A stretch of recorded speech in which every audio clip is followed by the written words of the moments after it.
Welcome to The Explainer. Today, we're diving into something that's absolutely critical for anyone doing email outreach. It's called email warm-up. And honestly, it's the one thing that decides whether your emails get seen or just vanish into the digital void. Let's get right into it. So you have done all the work.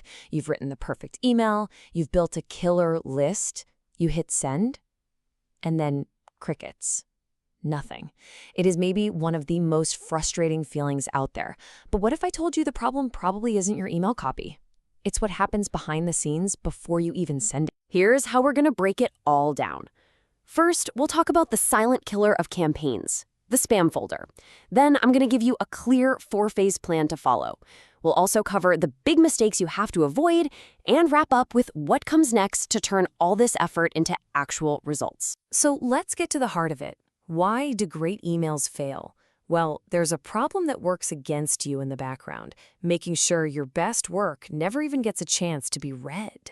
Here's the hard truth, and it's a big one.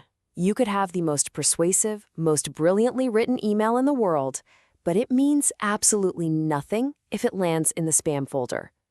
Deliverability isn't just a buzzword, it's the price of admission. Without it, you're invisible. And the gatekeeper deciding your fate is something called sender reputation. The easiest way to think about this is like a credit score, but for your email address. Every single time you send an email, providers like Gmail and Outlook look at this score. If it's high, they trust you. You get a ticket straight to the primary inbox. If it's low, or worse, you don't have one yet, you're going straight to spam. And this, right here, is why warm-up is a complete game changer. It's how you methodically build that trust and that high score. You're basically teaching the email providers that you're one of the good guys. As you can see, it keeps you off those dreaded blacklists. I love this last point. Think of it as the friendly handshake you make before you even think about making a sales pitch. Okay, theory's great, but how do we actually do this? Let's open up the playbook. This is a practical, step-by-step guide to building that reputation and winning that coveted spot in the inbox. The whole thing breaks down into 4 pretty straightforward phases. We start with the boring but crucial technical stuff. Then, you'll choose your warm-up method. After that comes the most important part, the gradual ramp-up. And finally, you've got to maintain and monitor your progress. Phase 1 is all about the technical foundation. Don't let the acronyms scare you. Think of these 3 records as your email's passport. SPF is basically a list saying, hey, these are the servers allowed to send email for me. DKIM is like a digital seal on your email that proves it wasn't messed with in transit. And DMARC is the rulebook that tells other servers what to do if an email looks suspicious.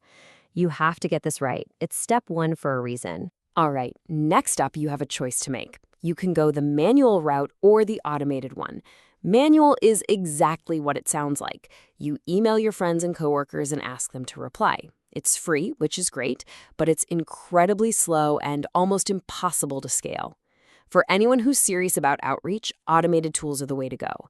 They use a network of inboxes to automatically send and reply to your emails, saving you a ton of time and giving you the data you need. Phase 3 is all about the ramp up. And let me say this again, the key word here is gradual. If you just fire up a new email account and blast out hundreds of emails, you're waving a giant red flag that screams spammer. Instead, you want to act like a real person. You start small, sending just a handful of emails a day, and you slowly, week by week, increase that volume. This builds a positive sending history. The team at Reply.io has the absolute perfect analogy for this. It's just like warming up before you hit the gym. You wouldn't just walk in and try to bench press your max weight, would you? Of course not. You'd get hurt. It's the exact same principle here. Rushing this process is the fastest way to get your domain injured. And this brings us to the final, ongoing phase. You have to monitor your metrics. This isn't a set-it-and-forget-it task. You need to keep an eye on your email's health. Your number 1 metric, your North Star, is that inbox placement rate. Is it above 90%? Great. Is it dropping? You've got a problem. And you must keep that complaint rate as close to 0 as possible. That's a direct signal to providers that people don't like your emails. Now that we know the right way to do it, let's flip the script. Let's talk about the big, costly mistakes, the reputation killers that can undo all of your hard work in a heartbeat. Okay, let's run through the things you absolutely have to avoid. Sending too many emails too soon and skipping the technical setup are the big ones we've covered. But here's another huge one. Don't use spammy words, especially at the beginning. Things like free, guaranteed, or buy now are major red flags. And this last one is so important. Don't stop the warm-up process. Even when your real campaigns are running, you need to keep that warm-up going in the background. It's like an insurance policy for your sender reputation. So you've done all the work. Your account is warm, your reputation is solid, and emails are landing in the inbox. That's awesome. So what's next? This is where we bridge the gap from the technical stuff to what really matters, getting actual results. If you take away just one thing, let it be this.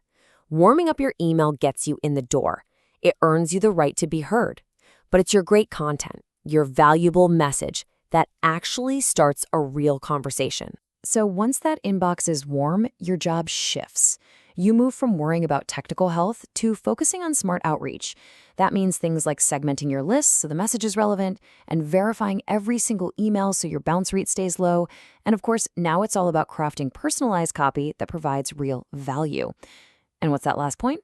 Yep, keep that warm-up tool running. It's your reputation's 24/7 bodyguard. And that really brings us full circle, doesn't it?